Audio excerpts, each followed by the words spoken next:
بسم اللہ الرحمن الرحیم۔ السلام علیکم ناظرین، میں ہوں عرفان مصطفیٰ صحرائی اور آج پروگرام مدار میں پاک افغان جنگ، تاریخ، اثرات اور مستقبل کے ایک اہم موضوع پر بات کریں گے جو نہ صرف پاکستان اور افغانستان بلکہ پورے خطے کی تاریخ اور سیاست پر اثر انداز ہوا ہے۔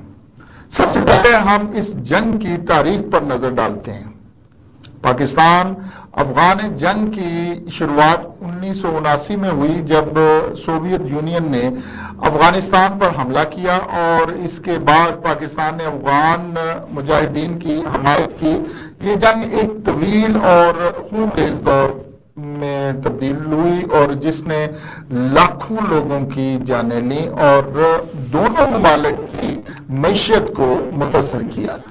یہ جنگ نہ صرف ایک فوجی تنازع تھا بلکہ اس نے دونوں ممالک کی ثقافت، معیشت اور سماجی ڈھانچے پر بھی گہرا اثر مرتب کیے۔ اب ہم بات کرتے ہیں اس جنگ کے اثرات پر۔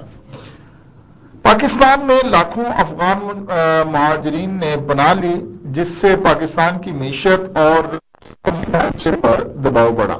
دوسری جانب افغانستان میں جنگ نے بنیادی ڈھانچے کو تباہ کر دیا اور انسانی بحران کو جنم دیا۔ افغانستان میں عدم استحکام نے پاکستان میں بھی دہشت گردی کے واقعات کو بڑھایا۔ اب غور کریں اس معاملات کی جو نہ صرف ہماری تاریخ کا حصہ ہیں بلکہ ہماری موجودہ حقیقت سے بھی جڑا ہوا ہے اور پاکستان کی ان قربانیوں کی جو ہم نے اپنے ہمسائے کے امن اور استحکام کے لیے دی ہیں۔ سوویت یونین افغانستان میں داخل ہوا اور تب پاکستان ایک ایسی جنگ میں شامل ہوا جس کا میدان افغانستان تھا مگر اثرات پاکستان نے برداشت کیے۔ 40 لاکھ سے زائد افغان مہاجرین پاکستان آئے۔ ہم نے اپنے دروازے کھول دیے ان کے لیے، اپنے وسائل بانٹ دیے، اپنے شہروں اور سکولوں میں جگہ دی۔ یہ مہاجرین آج بھی بڑی تعداد میں پاکستان میں آباد ہیں جنہیں ہم نے انسانیت کے ناطے پناہ دی۔ پھر آیا 9/11 اور شروع ہوا وار اینڈ ٹیرر۔ ایک بار پھر افغانستان میں جنگ لڑی گئی مگر قربانی پاکستان نے دی۔ پاکستان کے 80,000 سے زائد شہری اور سیکورٹی اہلکار اس جنگ میں شہید ہوئے۔ معیشت پھر تباہ ہوئی، 150 ارب ڈالر سے زیادہ کی، لیکن ہم نے دہشت گردی کے خلاف ہمت نہیں ہاری۔ ہم نے خیبر سے لے کے کراچی تک قربانیاں دیں تاکہ خطے میں امن قائم ہو۔ پاکستان نے کبھی افغانستان کو تنہا نہیں چھوڑا، چاہے بات تعلیم کی ہو، صحت کی ہو یا تجارت کی، پاکستان ہمیشہ مدد کے لیے موجود رہا۔ پاکستانی جماعت میں ہزاروں افغان طلباء تعلیم حاصل کر رہے ہیں، ہزاروں افغان مریض روزانہ ہمارے اسپتالوں میں علاج کرواتے ہیں۔ سرحدوں پر مشکلات کے باوجود پاکستان نے افغان عوام کے لیے خیر سگالی کے دروازے کھلے رکھے۔ افسوس کی بات یہ ہے کہ ان سب قربانیوں کے باوجود اکثر اوقات ہمیں ہی الزام دیا جاتا ہے۔ دنیا ہماری قربانیوں کو بھول جاتی ہے اور ہمارے کردار کو شک کی نگاہ سے دیکھا جاتا ہے، لیکن سچ یہ ہے اگر پاکستان نے اپنی سرزمین اور عوام کی قربانیاں نہ دی ہوتی تو شاید افغانستان کا نقشہ آج کچھ اور ہوتا۔ پاکستان امن چاہتا ہے، ترقی چاہتا ہے، نہ صرف اپنے لیے بلکہ اپنے ہمسایوں کے لیے بھی۔ ہم جانتے ہیں کہ امن ایک دن میں قائم نہیں ہوتا، لیکن پاکستان نے ہمیشہ ثابت کیا ہے کہ امن کے لیے قربانی دینا ہمارے ایمان کا حصہ ہے۔ یہ ایک ایسا موضوع جس کے پیچھے دہائیوں کی قربانیاں، احسانات اور درد چھپا ہوا ہے، یہ بات ہے پاکستان اور افغانستان کے تعلقات کی، اور خاص طور پر اس سوال کی جب پاکستان نے ہر مشکل وقت میں افغانستان کا ساتھ دیا۔ لیکن افسوس ان نیکیوں کے بدلے میں ہمیں کیا ملا؟ آج سرحد پار سے ہم الزام ملتا ہے، شک کی نظر سے دیکھا جاتا ہے، افغانستان حکومتیں اکثر اپنی ناکامیوں کا ملبہ پاکستان پر ڈال دیتی ہیں، اور حالیہ برسوں میں پاکستان میں ہونے والے کئی دہشت گرد حملوں کے تانے بانے جو ہیں وہ افغانستان سرزمین سے ملتے ہیں، اور جب ان کی تحقیق ہوتی ہے تو سرپرستی ہمارے دشمن بھارت کی نکلتی ہے۔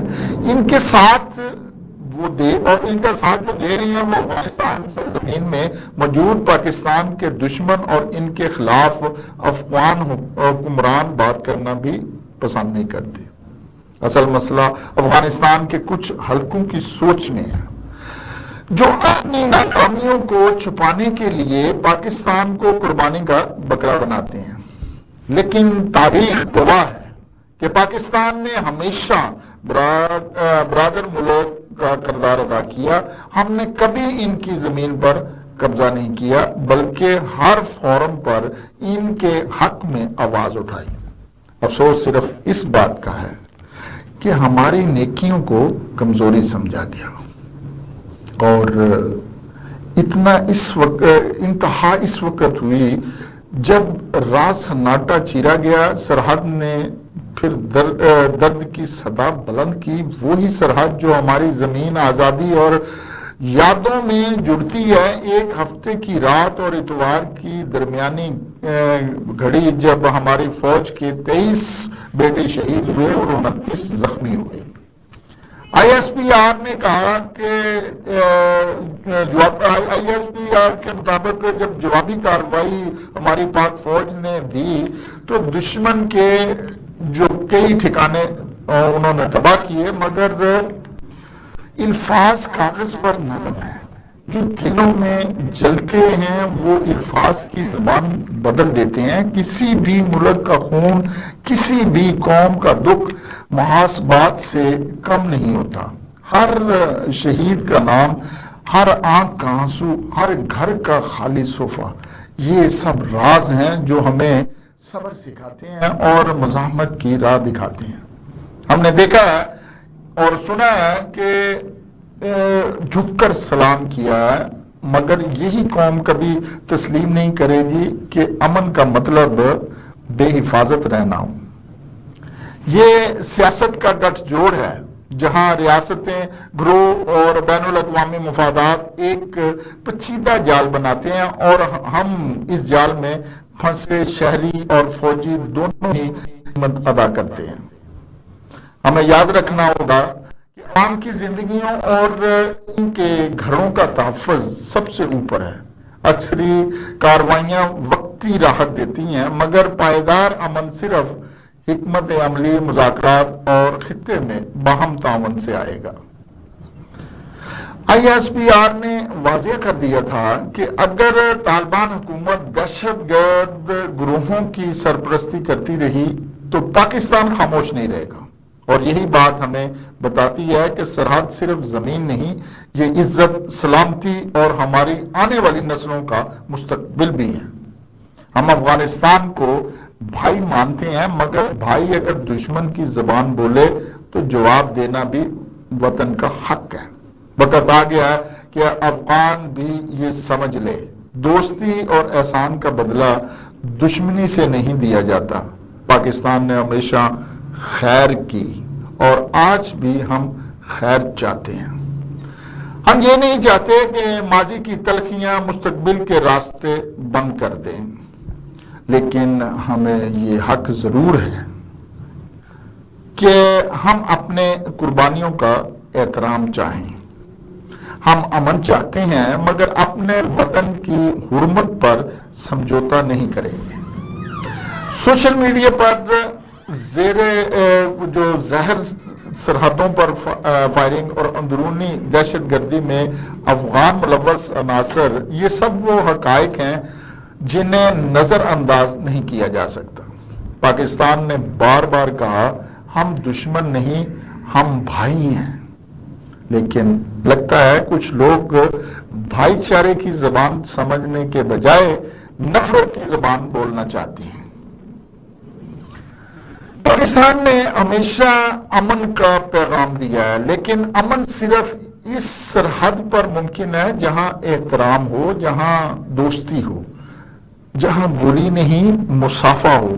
افغان عوام ہمارے بھائی ہیں، ہم ان کے لیے خیر چاہتے ہیں، مگر اگر کوئی ہمارے وطن پر نظریں ڈالے گا، جان لے تو ہماری قوم خاموش رہ سکتی ہے لیکن بزدل کبھی نہیں ہو سکتی۔ یہ پاکستان ہے۔ دیکھا جائے تو پاک افغان کشیدگی سے نقصان صرف دونوں ممالک کو ہوتا ہے، تجارت رک جاتی ہے، عوام متاثر ہوتی ہیں اور دہشت گردی کے خطرات بڑھ جاتے ہیں۔ تو پھر فائدہ کس کو ہوتا ہے؟ فائدہ ان قوتوں کو ہوتا ہے جو نہیں چاہتے کہ پاکستان اور افغانستان ایک دوسرے کے قریب آئیں۔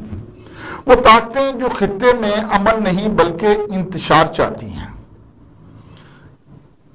ایسے ممالک یا گروہ جو یہ سمجھتے ہیں کہ اگر پاکستان اور افغانستان میں دوستی بڑھے گی تو خطے میں ان کا اثر کم ہو جائے گا، یہی وہ تیسری طاقت ہیں جو غلط فہمیاں پیدا کر کے میڈیا میں نفرت بھڑکا کر اور سرحدوں پر حالات خراب کر کے اپنا فائدہ حاصل کرتی ہیں۔ لیکن افغانستان کے اہل اقتدار اور ان کے حواریوں کو سمجھنا چاہیے کہ اب پاک فوج اور پاکستانی عوام کے سفر کا پیمانہ لبریز ہو چکا، اور یہ انہی کی وجہ سے ہوا۔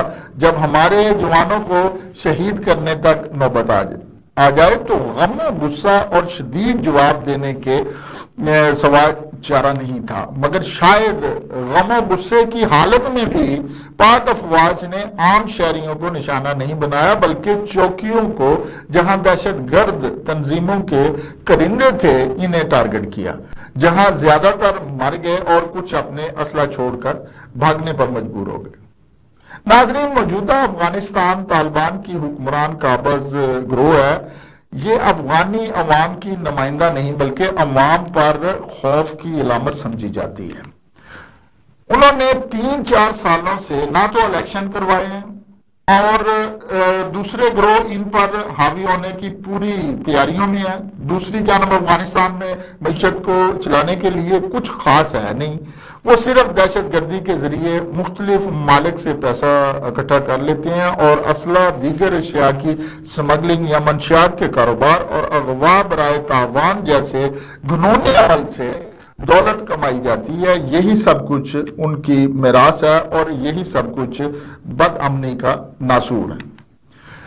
پاکستان نے بارہا کہا ہے کہ ہم سرحدی نظم و ضبط چاہتے ہیں، قانون کی پاسداری چاہتے ہیں، لیکن کسی کو یہ حق نہیں کہ پاکستان کی خود مختاری کو چیلنج کرے۔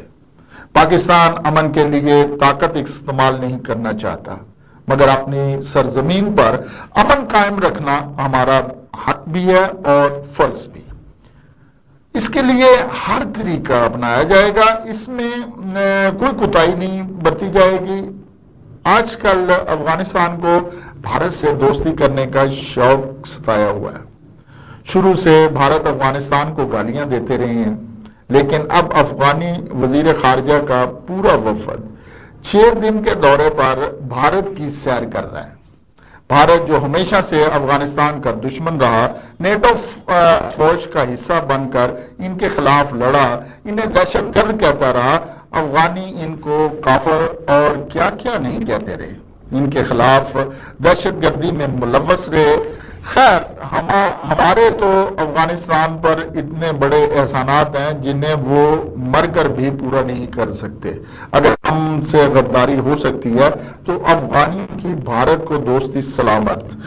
وزیر خارجہ کہہ رہے ہیں کہ ہمارے بندے تو بہت شریف اور بے ضرر ہیں، تو بھارت انہیں ویزے دے، انہیں کھلی چھٹی دے، وہ بھارت آئیں اور کاروبار کریں، اور ان کا سب سے پسندیدہ کاروبار منشیات، دہشت گردی ہے۔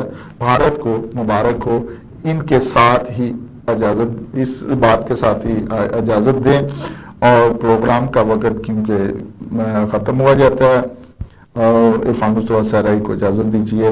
اللہ نے کے بعد